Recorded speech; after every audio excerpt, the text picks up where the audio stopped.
Hello, everyone, and welcome back to yet another episode of What the Forensics. My name is Nicole, and like always, I am joined by the lovely and wonderful Journey and Rebecca. This week, Journey is going to be telling us all about Harold Shipman and how terrible of a human he was, and then we'll have just a little bit of discussion about that, and Rebecca's got a fun little tidbit of information for us to share at the end, which I'm looking forward to. I would like to note, though, that there is a listener's discretion advised, as there will be descriptions and discussion of suicide. And with that being said, Journey, do you want to tell us a little bit about this lovely, lovely man? Sure, I'd love to. Your shirt, is that Trojan condom brand or just Trojan regular? Okay. Trojan volleyball. My high school mascot was the Trojan. That's like a little unfortunate, but also really funny. Yeah. Our gym was called the Trojan Dome, and it was just That's so good. Yeah. Okay. Anyway, it's Trojan volleyball, not just Trojan. Okay. I mean, if it was just Trojan, no hate, you're just making awareness of safe sex. All of our grad packages had Trojan condoms in them. I love that. Keeping on brand. Right? One of our chants was hit 'em high, hit 'em low, hit 'em where the Trojans go. Go Central. That's amazing. Anywho. Okay, thank you. Harold Shipman. Okay, so now that we've got Nicole's shirt clarified, Harold Frederick Shipman was born January 14th, 1946 in Nottingham, England. He was the middle child of 3. His dad was a lorry driver and his mom was a homemaker. I don't know what a lorry is. I think it's just like a truck. So I'm thinking just like long haul semi-driver, but in England. And he was a very smart child, and his interest in medicine began when he watched his mom receive morphine injections to manage her pain while she suffered from lung cancer. She did end up passing away when he was either 7 or 17, depending on the source. That's quite an age range. So I'm thinking that one source maybe put in an extra number or the other source didn't put in enough numbers. And so he met his wife, Primrose Oxtoby, at a bus stop while he was attending Leeds University, and they got married in 1966, and they had 4 kids. He then graduated from Leeds University in 1970 with a medical degree, and a few years later in 1974, he became a general practitioner, or GP, as I'll be referring to it throughout the episode, in Todmorden. I realized doing this episode that I have zero knowledge of like England's geography or like provincial systems or just like the way it's divided. So if I mess anything up, just I guess blame it on my ignorance. I don't really know. Then in 1975-76, he was forced out of his practice, fined £600, and briefly had to attend rehab for writing several fraud prescriptions to himself for the opiate pethidine, which is also known as Demerol, which he was very addicted to, hence the rehab stint. I was also like, as I was typing these notes out onto our like PowerPoint, I was wondering if they ever looked into his opiate addiction playing a larger role in the murders that he commits. Oh. But I don't think they ever did. Do we know if he was an addict throughout, or was he just kind of earlier on he was an addict and then... They don't mention it again after this. They're like, he went to rehab for it, and then we never talk about it again. I guess you would like to think if he's gone to rehab, then maybe he's bettered himself and no longer addicted, but you never know. You never know, because a lot of addicts relapse. It's part of being an addict, I guess. Like, but hopefully he's one of the lucky ones who didn't. And then in 1977, he was able to find work as a GP in Hyde, where there are two different stories of what happened, depending on what source you read. So he either gained respect and a thriving practice there, or his violent mood swings caused his partnership to unravel at the group practice, and he was forced to leave. Either way, he did start his own practice in 1992 or 1993, depending on the source you read. And so it was kind of at this time where the killings escalated. And so he would kill his victims by injecting them with opiates, often in their home, but sometimes while they were in surgery because he was a doctor. And in 1998, another GP in Hyde told the coroner of her suspicions when she noticed the number of cremations for elderly women that he had signed off on. And so police started an investigation, but they weren't able to find any evidence to charge him with anything because, like, the bodies had been cremated, all the evidence had been destroyed. So they closed the investigation on April 17th. And then a few months later in August, a taxi driver told the police that he suspected Shipman of murdering 21 patients. And I was like, weird that a taxi driver knows enough about his patients to say that. But he 21. Yeah. You know what I mean? Like, it's not just like a one or two being like, hey, I actually may have killed this one person. And the taxi driver's like, okay, whoa. No, it's 21. 21 Let's of you. Revisit that. Yeah. So apparently this taxi driver became suspicious because a lot of the patients that he drove to the hospital who were in good health ended up dying in Shipman's care.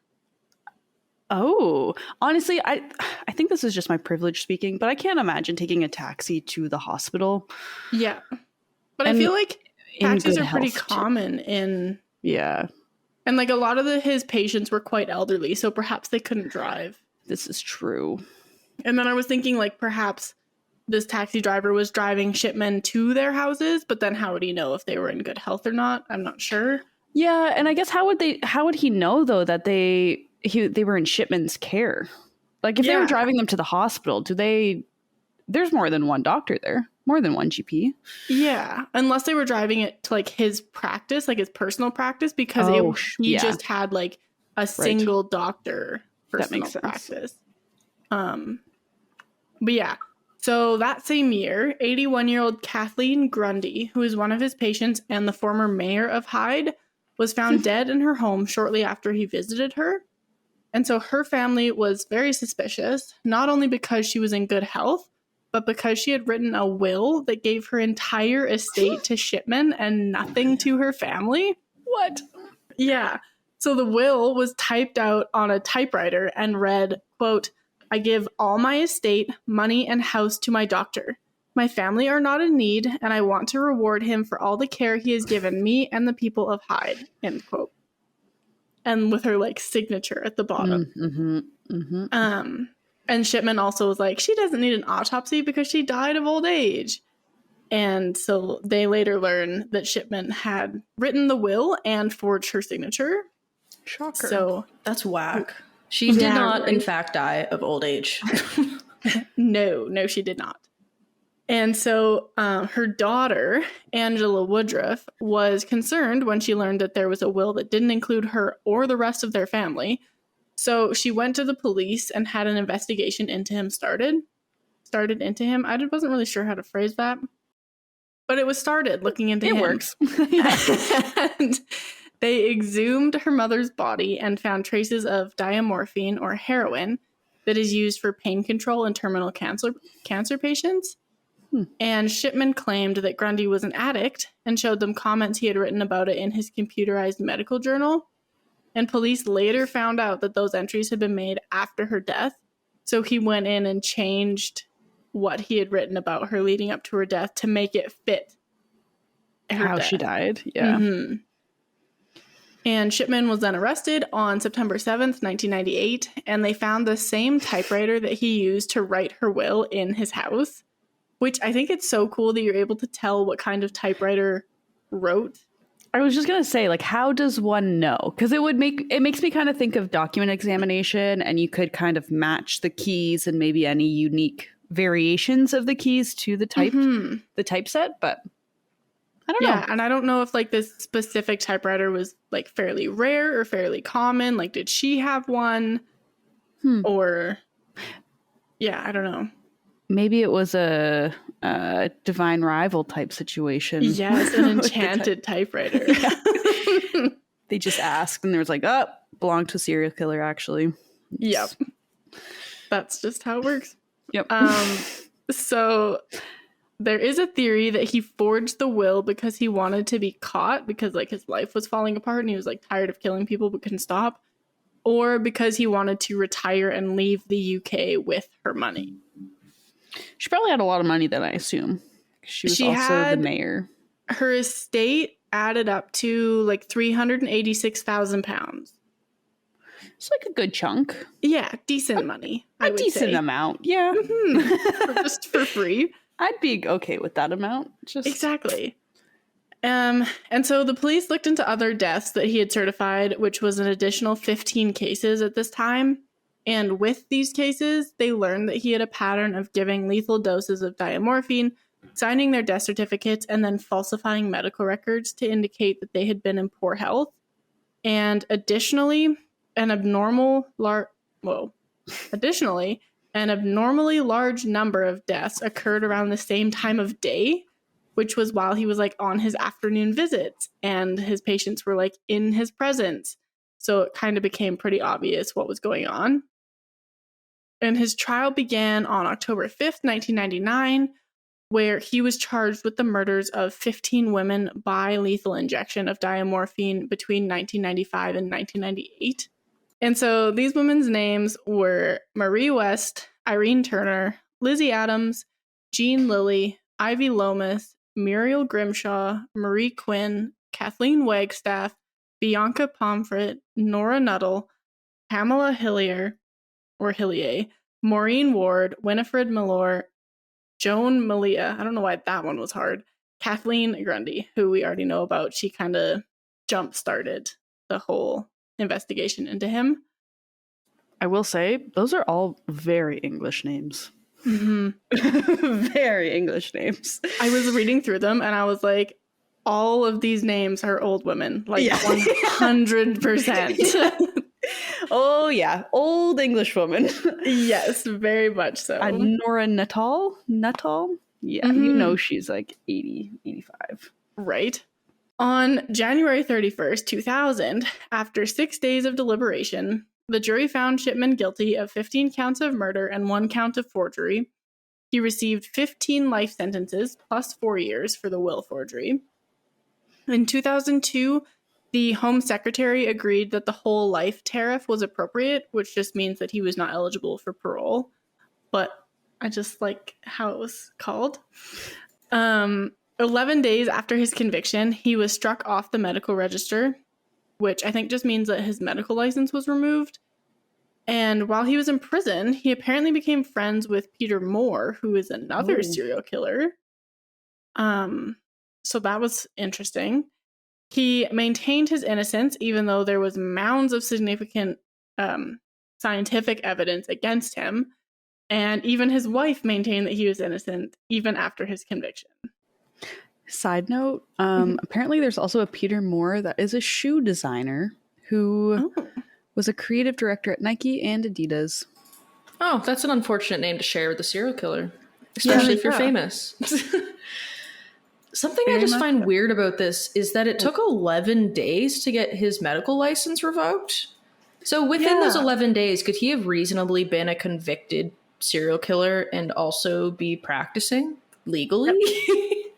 Yeah, I think so. Because I'm like, I maybe would have started like the removal of his medical license, like when he was arrested in September. Given what he's accused of, yeah, I would think that would come with the charges. Yeah. But in each of the things that I read about him, he's the only British doctor to be actually like convicted of murder. What? There's been many that have been like charged with it, but they haven't actually been convicted of it, or their sentence or like their charges have been lessened or whatever. Interesting. Yeah, I'm not sure, but yeah, that's like his claim to fame is that he's the only British doctor to be charged with murder. He probably wore that title like a crown. He's like, yeah, I'm yeah, number like one. I guess it's a good thing that there's not that many convicted doctor murderers, but at the same time, if there were more charged, what happened to them? Why weren't they convicted? Yeah. Right. Yeah. So then a little bit more of a somber note. On January 13th, 2004, he did commit suicide in prison by hanging himself. His death was very divisive because people were like thankful that he was no longer alive, but they also felt cheated of a confession and like any sort of apology or admission to his crimes. Yeah. No one really knows why he committed suicide, but he told his probation officer that he was considering suicide to make sure that his wife was financially secure after he was stripped of his National Health Service pension. And so she did end up receiving a full NHS pension, but she wouldn't have if he had lived past 60. That's really strange. Sorry, what were you saying, Nicole? I was gonna say, why'd he cut it so short? He had like 3 more years, didn't he? Yeah. Yeah, because he was 57 when he died. See, I would have gone until like 59 3/4, and then I'd be like, okay, yeah, time's up. That's fair, but also, why wouldn't she have gotten it if he lived past 60? Because that's when a pension would kick in anyways. That's strange. But he wasn't getting the pension. Like, it was getting removed for whatever reason. I see. I mean, like, it's kind of him to kill himself for his wife and because of, like, what he did. Sort of being sensitive, but at the same time, like, he got off easy with that. So. Right. Yeah. Yeah, a little bit. Bone to pick with that, because I'm like, if you're an awful human being, I'm sorry, but you kind of deserve awful things. Yeah. That's just my 2 cents. That's the easy way out. Very much so. But yeah, and his wife was very much a supporter of his innocence. His kids were very much a supporter of his innocence. That's so crazy to me. Yeah. Like, I could understand if maybe he had accidentally killed someone and his wife was like, okay, no, like, he is a great guy, all of these things. Girl, what is he, like 200 plus victims at this point? 15 at least confirmed. Like, there's no way you can rightfully stand by that and be like, right? That's exactly what I'm thinking. Like you said, like, one, oops, oh no, I accidentally overdosed a patient, I'm so sorry. I understand why your wife could be like, oh, I believe you. Yeah. But confirmed 15. Oh no, oops, they overdosed. That's a little suspicious. Yeah, they did confirm 215. He was only convicted of 15. Okay, there's no way it was an accident, and there's no way they believe that he was innocent in that. Literally, I would have been like, after the first 15, maybe oopsies, I don't know. But then after the 200 and some came out, potentially 250, I'd be like, this is no longer an accident. Something's not lining up here. Yeah, perhaps you are guilty. Yeah, maybe you are just a terrible human. That also just makes you wonder, like, can his wife be like an accessory to murder? If like, because she totally doesn't actually believe in his innocence and is just she's like a loyal wife, because 200 confirmed, holy shit. Yeah. That's wild. That's like, I can't wrap my head around that. I don't even think she should have got the pension. To be honest, I don't think she should have got the pension because she wasn't a victim in this. Yeah. Take it away. Give that pension to the victims' families. She doesn't need it. Exactly. Quite a few of the victims' families are like still waiting for like compensation. Disgusting. Yeah. Yeah. So once his body was released to his family after he died, it remained in Sheffield for more than a year. I'm not sure why. I don't know if that's where the prison was. I couldn't really figure it out. His wife was advised against burying her husband in case his grave was attacked. And so he was then cremated on March 19th, 2005. And they cremated him outside of regular hours to maintain secrecy still. And they're doing way too much to protect him. I'm sorry. Right? I'm like, hey, this man's like a murderer. But I guess it must just be for the family. Yeah, that's fair. Yeah, I guess. So just his wife and his kids were there because I guess they still believe he's innocent. So whatever. After his death, a government inquiry was ordered to look into Harold Shipman, called the Shipman Inquiry. There were 4 main areas of investigation, which are the extent of Shipman's unlawful activities, the actions of the statutory bodies and other organizations concerned in the procedures and investigations which followed the deaths of Shipman's patients, the performance of the statutory bodies and other organizations with responsibility for monitoring primary care provision and the use of controlled drugs, and then what steps should be taken to protect future patients in the future. And so Janet Smith, who was the judge in charge of the Shipman inquiry, submitted her first report in July 2002 that said that he had killed at least 218 of his patients between 1975 and 1998. A total of 459 people died under his care between 1971 and 1998. With That's supposedly, a lot. Yeah, supposedly over half are at his hand. So it's like, well, you'd think more than half would be at his. Like if he's at 500, almost 460, sorry, dying under his care, there's gonna be more than 250. And like I get people in a health practice coming in sick and passing away, but between, I guess it is kind of like a 20 I think it was span, 27 years. 27. That is a decent span. But still, what's the math on that? That's like a lot of folks. Yeah, I was just going to say, like, I feel like even and I don't know the stats on any of this, but I feel like even an ER nurse, like, wouldn't see that many. Like, maybe if they were in, like, palliative care, okay, that makes a lot of sense. It's palliative care. You don't get out of that without being dead. But he, like, I don't know. It's just a lot of people. So was this like his personal practice during this time where he signed off on these or that people died under his care, or was this his like whole medical practice? His whole career. 459 people passed away between 1971 and 1998. 1970 or 1975 and 1971? Oh, okay. So I think that's about 17 people every year, which seems excessive if he wasn't no, it just seems kind of excessive. I mean, please correct us if we're wrong, and doctors do frequently see that many in their lifespan.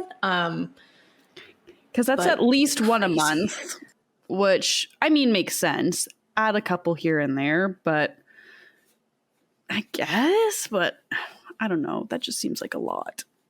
Yeah. That seems like a lot. But like you said, Rebecca, about palliative care, a lot of his patients were elderly patients, right? So that's why it went unnoticed for so long, was because they were in their 80s. So it's like, it makes sense for them to have died because they are so old. But they were in, like, majority were in good condition before they passed away. Yeah, like they weren't yet in palliative. Like, yes, they were old, but I mean, there's people that live to like 105 years old. Like, you can be old and healthy. Yeah, literally. So yeah, investigators are still uncertain how many of the 459 can be like fully attributed to him, but their best estimate is 250 deaths, even though they can only like prove 218. And so there were 6 reports submitted with the inquiry. I don't know why I wasn't able to say that word. So the first report considered how many patients he had killed, how he killed them, and the period over which the killings took place. The second report examined the conduct of the police investigation into Shipman that took place in March 1998 and failed to uncover his crimes. And I think that one was just like, you sent incompetent police officers to do this and they were untrained, and so like, it's not our fault.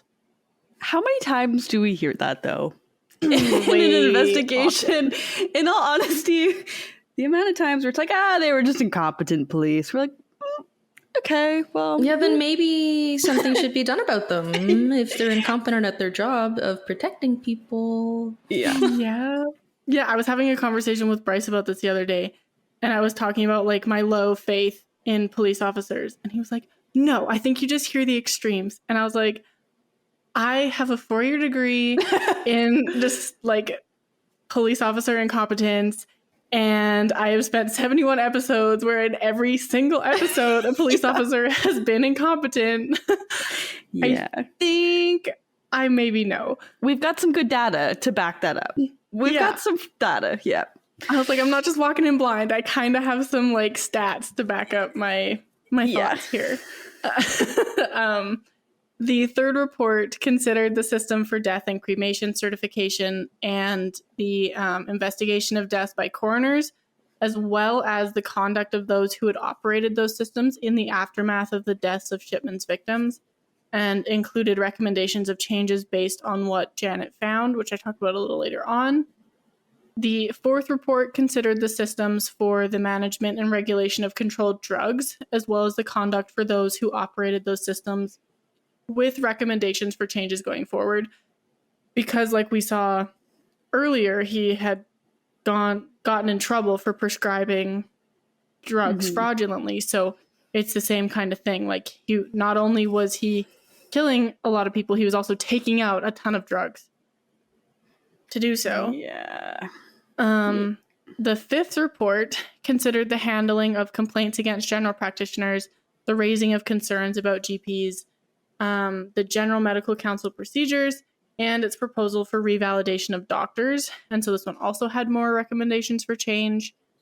And then the sixth and final report considered how many patients Shipman killed during his career as a junior doctor at the Pontefract General Infirmary between 1970 and 1974.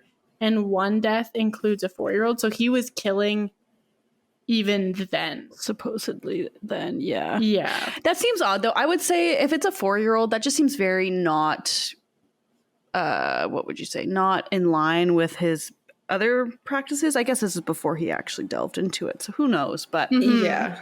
I am curious, though. Sorry.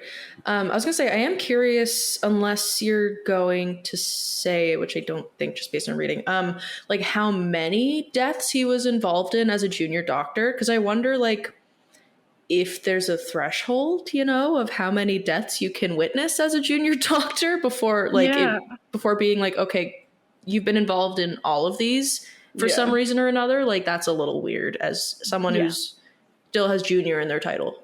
Yeah. I think it was 7. Okay. That he was like, that she was out of 4 years thought were suspicious. Oh, suspicious. Okay, so it could have been more deaths, but 7 suspicious. And like one of those included this 4-year-old. Interesting. But yeah, like you said, Nicole, it is out of character. Maybe he tried it thinking that this would like fulfill something, and then it didn't, and he was like, I actually hated that because I have a 4-year-old at home. And then I was gonna say he has his kids at home, so I mean, despite the lack of emotion and whatever that serial killers have, there's a little bit here and there, I guess, some twisted sense. Yep. And so Janet also considered a small number of cases from Shipman's time in Hyde, which the inquiry became aware of only after the first publication, or the publication of the first report. So that people that he potentially killed during the time when he was either like making a thriving practice or like fighting with everyone, those weren't added into like the 459, I think. Wow. She also considered the claims by a former inmate at HMP Preston regarding alleged claims by Shipman about the number of patients he had killed. And so he had confessed to 508 deaths to John Harkin, who he knew in prison and was like a fellow inmate. I guess if he confessed to that many, like he has to be keeping a good log. Because I know there's a lot of serial killers with like a lot of victims that straight up just like lose count. Yeah. So to keep track of how many you have killed, like is like it feels like another level of psychotic to me.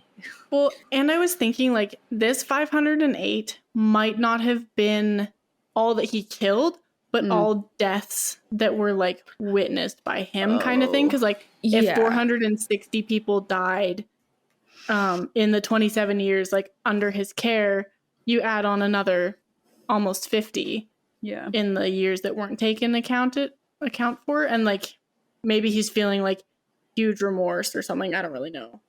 Yeah, that's fair. Yeah, because I mean, if he did witness, like you said, like 400 something deaths. Like that's not even a total of 500. So like I feel like he would have to have like over 1,000 patients die in his care to only confess to 500. You know what I mean? Yeah. Yeah. But, so not to like excuse his actions, but I was just thinking that maybe these 500 deaths were just deaths that he witnessed, not necessarily deaths that he caused, even though majority probably were deaths that he caused. So 6 doctors who signed cremation forms for his victims were also charged with misconduct because they should have noticed a pattern between his home visits and the patient's death, which I think is stupid because they were like, we didn't catch this, so you should have caught this. Yeah. But they were found not guilty, which I think is good. Yeah. Because I don't really think that's on them. And then in 1995, it also came to light that he had stolen... Nope, that's 2005. In 2005, it came to light that he had stolen jewelry from his victims. Classic. And so back in 1998, the police had seized over 10,000 pounds, like dollar monetary, pounds, of jewelry from his garage. Whoa. And so Primrose asked for it to be returned in March 2005. What? So police wrote to his victims' families asking them to identify the jewelry. Oh.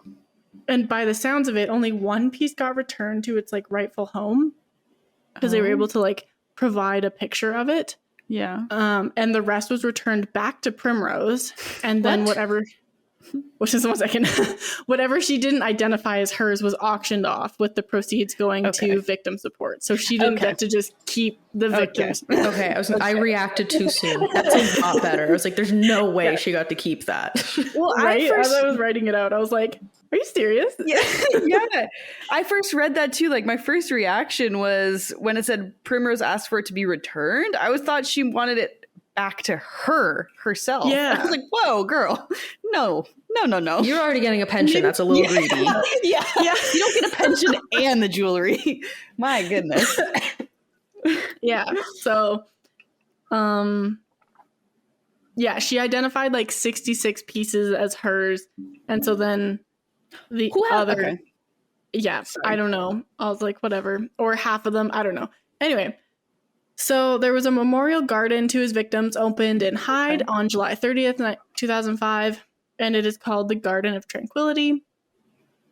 In I don't know September, how I feel about the name, but sorry. I was just it's really nice that there's a garden for them, though. Yeah. Mm-hmm. Tranquility makes me think of tranquilizers, which makes me think of... That's so bad for this case in particular. I know. It just doesn't seem... They could have chosen something a little better. Insensitive. Yeah, the garden of totally peace, fair. The garden of recovery, or I don't know. Like, there's so many other words. Just thesaurus it. It doesn't need to be tranquility. Yeah, that's fair. I didn't think of that. I knew I didn't like the name, but I couldn't place why, and that's definitely why. Yeah. Also, the first time I read it, I didn't read victims, and I was like, they made a memorial garden to Harold Shipman called the Garden of Tranquility. Oh my God. I was like, imagine. That's terrible. But it's to his victims. And then in September 2009, the letters that Shipman had written to friends while in prison were going to be sold at an auction. Ew. And I was like, why? But his victims' relatives and a bunch of other people complained, and so the sale was withdrawn, which rightfully so. Yeah. That's really fair. That kind of reminds me of, there's 2 Museum of Death in the United States, LA, in New Orleans. I went to the one in New Orleans, and it's super cool, especially for people like us who are into all things true crime and murder and scary real life things.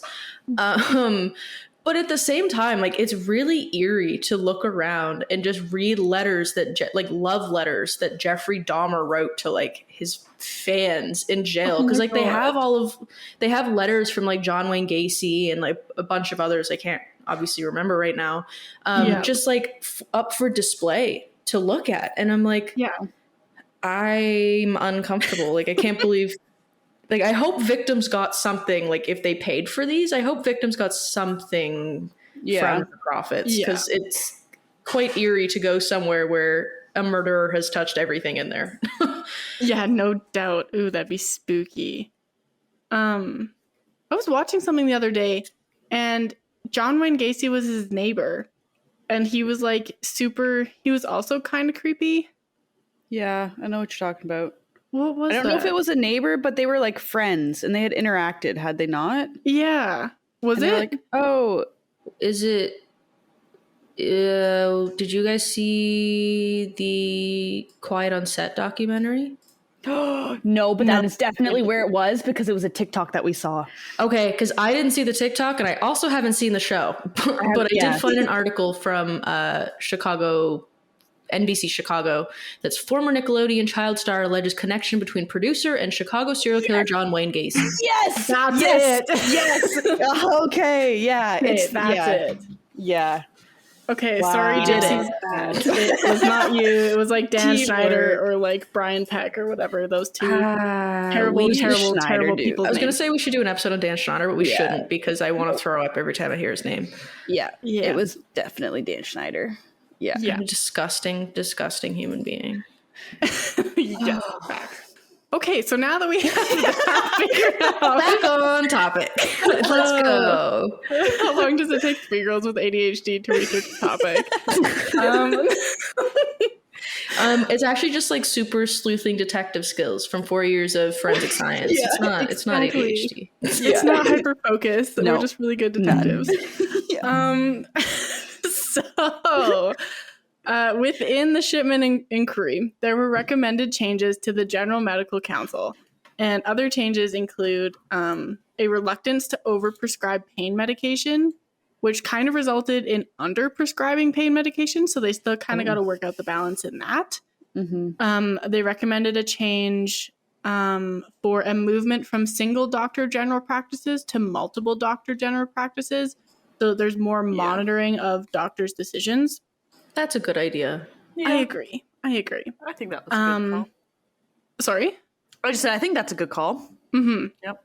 The forms for cremation were altered as well and now include the question, do you know or suspect that the death of the person who has died was violent or unnatural? Do you consider that there should be any further examination of the remains of the person who has died? Oh. So I really understand why that's there, and I think it's a great thing to have. Mm-hmm. But I feel like there's also some situations where, like, if the patient's family didn't know that that was a question going into it, and like, say it was a suicide or an overdose or even just an accident, I feel like that could make the family spiral a little bit. Yeah. It's hard to say. I do think it's necessary, though. I think that's really important. 100%. Yeah, they just said like the person who's like planning the funeral or is in charge of talking to the crematorium, they're the only one who gets asked that. Oh, okay. So if they have any concerns, then I think it just goes forward. I don't imagine that if you check yes, that they just automatically autopsy the person. Yeah. My question is, so you know how they made the change to a multiple doctor GP or general practice, sorry. Mm-hmm. Did they not have, like, I think I'm just stuck and confused on the fact that, was he the only one that was treating these patients and then he the only one cremating the patients? Like, I would assume there'd have to be a second person because we saw the other doctors were charged but acquitted or found not guilty. Yeah. Like, what is going on there? Are they just signing a piece of paper and calling it a day? Are they there witnessing it with him? Are they there like, what's going on? You know? So he is there with them by himself. The person dies, quote unquote, legally or illegally. He then like signs the death certificate and contacts the coroner saying, there's a death at 221 B Baker Street. Yeah. Come get the body. He fills out the cremation form saying like, it's fine, cremate it. The coroner, whoever, is like, yep, totally got it. And then seems really sus. I can totally understand why they've implemented a multi-practitioner system. That does seem like it suspiciously lacks oversight. Yeah, because like there was... Well, even when one of my friend's parents passed away, she died in her bed. She called the funeral director he came and got the body, took her, cremated it. That was the last they saw her, kind of thing. So like police didn't need to be involved. Doctors didn't need to be involved. Like nothing. She just like called the funeral director and he took her to the crematorium. What an interesting profession that would be, a funeral director. Right? Sorry, continue. Sorry to interrupt. I probably don't need to continue. There we're going to be in personal stories at this point. I was just going to say my brother's girlfriend's a mortician or whatever her like job title is. So if we ever want to question one, she has a story or two. That would be cool. Who is that, sorry? My brother's girlfriend. She's a funeral director?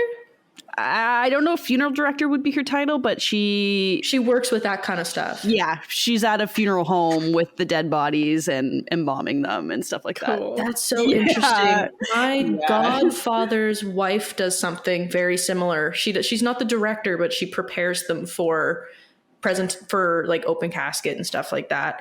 Wow. This is this is off topic, but also on topic. Ben used to briefly worked at like a call center. Like it was during COVID and it was just like work from home, answer calls, patch people through. And he had to organize the transport of a dead body. Oh my gosh. Or like help people connect with the right people to transport a dead body. Wow. Yeah, because I wouldn't know who to call. No, I wouldn't either. I have no idea.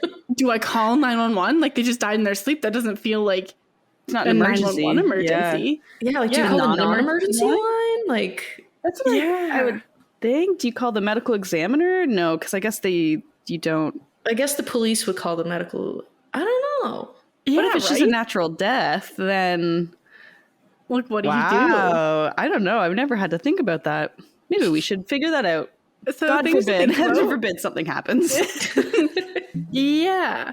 And I think another thing that kind of went into this is why no one questioned it, because he was a well-respected doctor. Yeah. Right? They were like, he went by Fred. It's Fred Shipman. Like, he's not going to lie to us. He's not killing these people. Like, it's totally fine. So Fred no one even thought to like do that until I guess some doctors did, but then no one really did anything about it. Until it was the mayor. He got ballsy with the mayor. Literally. First mistake. I mean, probably the hundreds of people before were a mistake, but killing them. He got sloppy. So no one really knows like his motives for this either. But some potential motives are that he was seeking to avenge the death of his mother because he was killing them with the same drugs that she was using to like prolong her life. Always a mommy issue. Yeah, always goes back to Freudian psychology. Yeah. Freud might be a whack job, but there is some truth in what he was talking about. Yeah. The second potential motive that I could find was he was practicing euthanasia and removing older people who might become a burden to the healthcare system. But if they were generally healthy going in, why would they have been a burden to the healthcare system? Like find ill folk. That just feels like eugenics at that point. Like if they didn't consent to being euthanized, then it's just eugenics. Yeah. So there's that. The third kind of potential motive that I could find was that he derived pleasure from the fact that he had the power of life or death over his patients, and killing them was the means through which he expressed his power. That one makes sense. That's a kind of common one. That one makes the most sense. Yeah.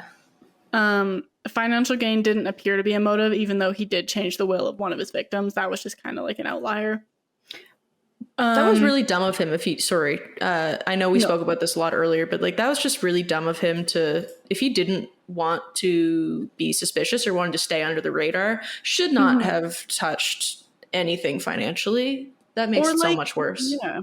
Should have worked his way up to it, you know? Yeah, you don't just jump the gun and one day change an entire will. Yeah, no. Exactly.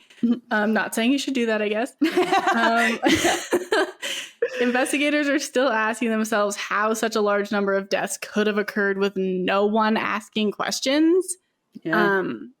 But like people did ask questions. Investigators were just like, nah, dude, it's fine. It's just Fred. It's Fred Shipman. It's Fred. Like never. He would never do that. He's such a wholesome man. Wholesome man. And so his actions have really impacted the British medical system in a positive and negative way. It created distrust in doctors a little bit, but he also exposed some serious issues within the medical system. And throughout the inquiry, like, of his crimes, they created some recommendations that are relevant to the entire world's healthcare professionals. So it's such a terrible thing to have happened, resulted in good things coming out of it and more oversight and hopefully preventing this from happening again. Yeah, I hate that all good things or a lot of good things come from really, really bad things. Yeah. Like the United Nations coming from World War II. Yeah. Right? They came from World War II? Yeah. Like, the United Nations is great, I think, from what I know of them. And we are a better world with them. But if it wasn't for the really super, super duper horrible things that happened in World War II, it wouldn't exist. Yeah. And there's so many more examples of that, like literally everywhere in society and government. Mm-hmm. Yeah. Yeah, even with like forensic cases where one murderer got away, but it resulted in like an oh shit learning. Moment. We should look further into this. Like, where someone was like falsely convicted, and then they're like, oh, this is About a that. huge flaw in the system. We should fix that. It does suck that it's not like preventative measures aren't taken and the thought and theory and practice isn't implemented before shit like this happens. Like it's unfortunate that it takes over 250 fucking deaths before something like this happens, but, and a hard but on that, but something did come out of it, you know? Yeah. And like, I feel like you wouldn't know that doctors need this kind of oversight and to really watch the prescribed drugs and like to really pay attention to these things, because until now, like you didn't know there was anything wrong with it, right? You wouldn't think, like, we all assume people are good until we're proven wrong. Yeah. But yeah, so that's Harold Shipman. Great man. Lovely. May he rest. May he rest. Not May he well, rest. but may he rest. Just rest. Just rest. No, just some rest, you know? Yeah. And even then, that may be too generous, but It's very generous, but if he's resting, he's not killing. So that's something. That's a benefit. Yeah. Yeah. Oh, boy. That's funny.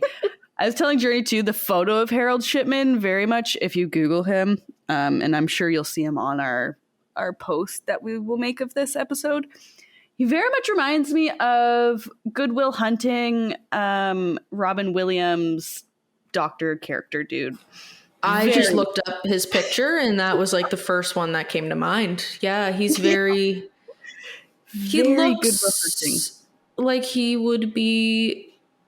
I was going to say he looks like he'd be a friendly doctor, but there's also some like menacing headshot or mugshots of him. So I don't know, but like I feel like if he wasn't a murderer, he looks like he could have been a nice person if he wasn't a terrible, terrible human. He looks just like a traditional old English man. Yeah. He does. Yeah. He looks like he could also be a fisherman. Yeah. Yes. Yeah. Yeah. Anyways, that's Harold.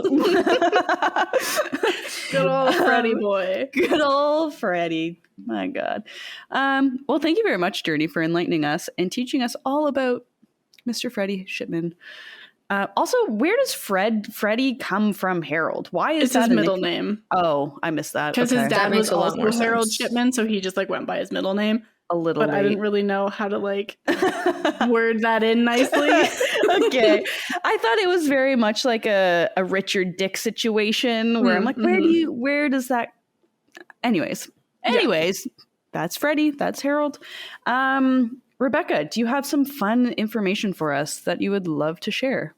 I do. And to be quite honest, after listening to exactly what this case study entailed with hospital patients, particularly older hospital patients who may or may not have been close to death anyways, I feel a little worse about the topic I'm about to bring up.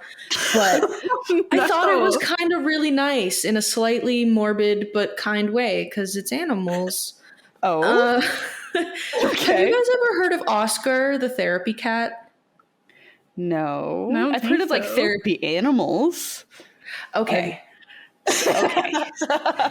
What a kind gentleman he was. So I'll start by explaining kind of where he lived. So the Steerhouse Nursing and Rehabilitation Center was basically like a continuing care or palliative care center in Providence, Rhode Island for patients with like various end-stage diseases, including Parkinson's and Alzheimer's. So this center always said that they were very pet friendly. And in fact, they actually every few years adopted a couple cats to keep in the center, and the residents would just kind of, love on the cats, and they have a nice little companion. So in 2005, they had adopted another 6 cats to live in the center with their patients. And one of these new little adoptees, his name was Oscar. He was a very sweet little tuxedo cat, but he was known, it was a little unusual, I guess, as a cat resident of a continuing care unit, because he was pretty aloof. Like, he didn't actually really like people all that much. He liked to be alone. They often found him like sleeping in like the cleaning closets or underneath patients' beds, but never actually trying to interact with people. But about 6 months or so after Oscar got acquainted to the center, staff was starting to notice that he was becoming more cuddly with some patients more than other patients. Okay. And he was very particular about who he chose to lay with. But when he did choose who he would sleep with, he would just jump up with them right into their bed and cuddle up right up beside them. But as he was doing this, staff was like, oh, yay, the people love him. He loves people now. But staff began to notice something a little strange about who Oscar was choosing to sleep with. And it was that they were all dying within just a couple hours of being blessed by Oscar's snuggles. Oh my gosh. What? Yeah. So Oscar's killing the people. Oscar's killing the people. No, Oscar's the good guy. Oh, we got a Cat Shipman on our hands. It's reported that essentially every patient that Oscar chose to lie with on his own died within a couple hours of being chosen by Oscar. Wow. And staff even at times like attempted to kind of coax him to lay with patients that they thought would probably pass soon, because they're nurses and doctors, they know who's going to die soon. But Oscar was basically like, nope, I don't want to lie with this person. And he'd go and sleep with someone who looked healthier, and sure enough, within a few hours, the seemingly healthier patient would die. Whoa. Oh my gosh. He's got the magic touch. Yeah, so it was reported that staff caught on like relatively quickly. They were like, okay, cat goes and visits, they die. Weird. But he was really accurate. So after Oscar successfully predicted 25 deaths in their center, staff began calling patients' families when Oscar showed up so that the families would be able to live their final moments with their passing loved ones. Wow. And so really, Oscar kind of provided a way for families to know when it was time to say goodbye. And since then, unfortunately, Oscar has also passed away. He passed away in 2022. He was 17, so he lived a good life. Yeah. But he was known to have correctly predicted over 100 people's deaths in his time at the rehabilitation center. Wow. Oh my goodness. Do you think it's a scent thing? I feel like dying people have a specific scent to them. I was going to mention that. That's actually one of the leading theories, is that there's some sort of death pheromone or chemical that is released slightly more by the body before death. Yeah. And they suspect that Oscar was probably picking up on those, which is why he went to them. But just the accuracy that he had. Wow. Yeah, that's crazy. If I saw Oscar jump up on my bed after I knew what he was fucking like knowing, I'd be like, get off. It's not my time yet. Please leave me alone, Oscar. Oh my gosh. Oh my goodness. No, every time I'm sick and Mia like comes by me, I'm like, is she telling me something? What are you Like, telling am me? I gonna Yeah. die? Like, What are you what's going saying? on here? Yeah, like, come on, tell me what's wrong with me, please. Oh my goodness. And my sister, sorry, this is so off topic. When she was doing her practicum, someone She's a like vet called tech. in the morning and was like, Okay. oh yeah, sorry. She was doing her practicum for vet tech. Someone called in the morning, was like, oh my goodness, like my dog has pancreatitis. Like I need to bring him in. I went and talked to like an animal communicator and they told me he has pancreatitis and like I need to come in. Like I just need to make sure to see if it's true. It was so not true. Oh my gosh. And they were like, yeah, your dog's fine. Your dog's fine. The pet communicator. They needed an Oscar. The pet medium, the pet friggin' psychologist. I mean, I know animal psychologists do exist, but the people who claim to read the minds of animals are a little cuckoo. Have you guys watched the dog either? So it was like over the phone.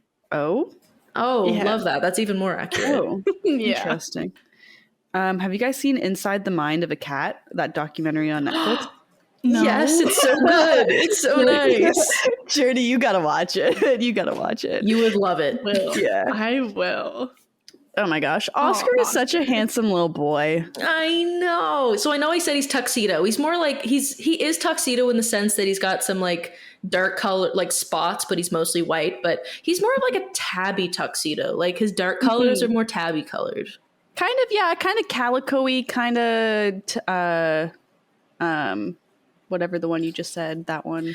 Tabby, yeah. Tabby, yeah. That's but like Oscar apparently in 2007 kind of became like a big thing. Like people were like, "Oh my god, this cat predicts death," and he was there was a whole like scientific article written about him in the New England Journal of Medicine. Oh my gosh! Did they like run studies with him? I don't know. Quite frankly, I was not able to find the article at the time. Yeah. But still, just to know that an article exists, that's crazy. Yeah, like there's actual scientific articles about Oscar and why he might have been able to predict death. But yeah, there's like they had like I said, they adopted 6 cats at one time, and Oscar was the only one they've ever had that did this. That's so cool. Interesting. Pet medium. I should tell Nova and Lewis about him. Maybe they'll learn a thing or two. No, they're just gonna freak you out constantly. Yeah. Whenever Nova shows any sort of affection, I'm like, fuck, who's dying? Oh no. Uh-oh. Oh my goodness. Oh, that's cute. Well, thank you very much, Rebecca. I feel like that was kind of on theme. I feel like that was pretty on theme. Yeah, right. Like I was saying, I didn't mean to be kind of on theme. but Oscar's a little more it's not quite feel good because, like he's predicting death. But at the same time, at least their last couple hours were spent being loved by a furry friend. Yeah. Like we said, something good came out of something bad, essentially. Yeah, exactly. Yeah. Took them a little while to catch on that he was the bringer of death to these folks, but they used it to get a hold of family members, which I think is so smart. I would be kind of scared, I think, to contact family members based on the word of a cat. But I mean, with his track record, I guess they're pretty sure that that's what's going to happen. Yeah, like I kind of feel the same. Like, I mean, after he correctly predicted 25 people's deaths, like I feel like I'd take a little more solace in it. But at the same time, as a family member receiving a phone call that's like, hey, the death cat is on the bed. You have like 60 minutes. You need to get here now. Yeah, what a strange phone call. Oh, right. Boy. But I'm sure they were just glad to be able to spend those last couple hours with their family. Yeah. But still, That's what a nice cat. You might not know, but what was his because he correctly identified over 100 deaths throughout his career. How many did he incorrectly identify, or was that he was right on all of them? That's what I was trying to find. I was doing quite a bit of digging for that, and so far I haven't been able to find. I have yet to read the actual research articles about it. But based on all of the videos and news articles and stuff I've read about him, no one says how many he inaccurately suspected. I just lost that word. Predicted. That's the word. But yeah, no source actually says how much he incorrectly predicted. But I guess we trusted him enough that it couldn't have been a lot that he mispredicted. Cool. That is so cool. Cats are so neat. Oh my gosh. I love cats. I love cats so much. They're such angels. Every one of them. They really yeah, every one of them. Even if they're not, they are. Even the mean ones, they're angels. Yeah. Okay, well, thank you both of you. I feel like I say this every time I MC, but I feel like my brain just grows 2 sizes, 3 sizes, more sizes every time we talk. But yeah, so that was Harold Shipman and our lovely cat friend. Next episode, we're going to be chatting about George Joseph Smith. Very white name. I don't know if he's white, but that just seems like a very white name. And we're going to have some discussions about drowning and different types of drowning, because apparently there's different types. So we're going to delve into that. And with that being said, you guys probably already know where to find us because you're listening to us. But if you want to find out more, you can find us on Instagram, YouTube, and Facebook at What the Forensics. Our X, our Twitter, our non-existent page that we never use is WT Forensics PC. Our website, whattheforensics.ca, is your one-stop shop for everything What the Forensics related, host related, source related. Journey and I did find out that you guys actually look at our sources. That was pretty cool. Like, our source list is pretty trafficked, which I love to see. I love that so much. I haven't looked at our traffic in a while, but that's really good to hear. Yeah. It was actually shocking. Yeah. That was our top trafficked site on our website, or page on our site. And then any inquiries, any questions, concerns, comments, thoughts, whatever you want, whattheforensics@gmail.com. You can get a hold of us. I will say Instagram's the best way, Facebook, and website and email. Those are where you'll find us. Give us a listen. Give us a review. Help us out. Likes. What is it? What's the YouTube saying? It's like, follow, subscribe? Something like that? Something like that, yeah. Something like Make that. sure to That like and sounds right. subscribe. Yeah. But yeah, do all those things. All of the above. Leave us a review. We'll read them. We'll love them. Hopefully. Be nice. We have a TikTok. Yeah, we got We need to TikTok add now. that. Actually, listen, our TikTok is not all of our, but a lot of our like reels and contents, and Journey's been doing some really good content so far with just snippets from our episodes, little videos here and there, and They're a lot of fun. they're a lot of fun. Highly recommend as someone who is on them and listens to them. Yeah. Rebecca's put together some good meme content too every once in a while. So you never know what you're going to get. Yeah, you never know what will surprise you with. With all that being said, though, we really do appreciate you guys listening to us. Well, we're going on 4 years. That's crazy to think about. And so we couldn't do it without our listeners. We are very grateful for that. And this has been another episode of What the Forensics. We hope you enjoyed it, and we will see you next week. Bye. Just a reminder to everyone that we are not professionals in the forensic science field. We are just interested in forensics and want to share what we are learning with our listeners. We're trying to give you the most accurate information, but we are human and can make mistakes. Thank you so much for listening, and we hope to see you next week.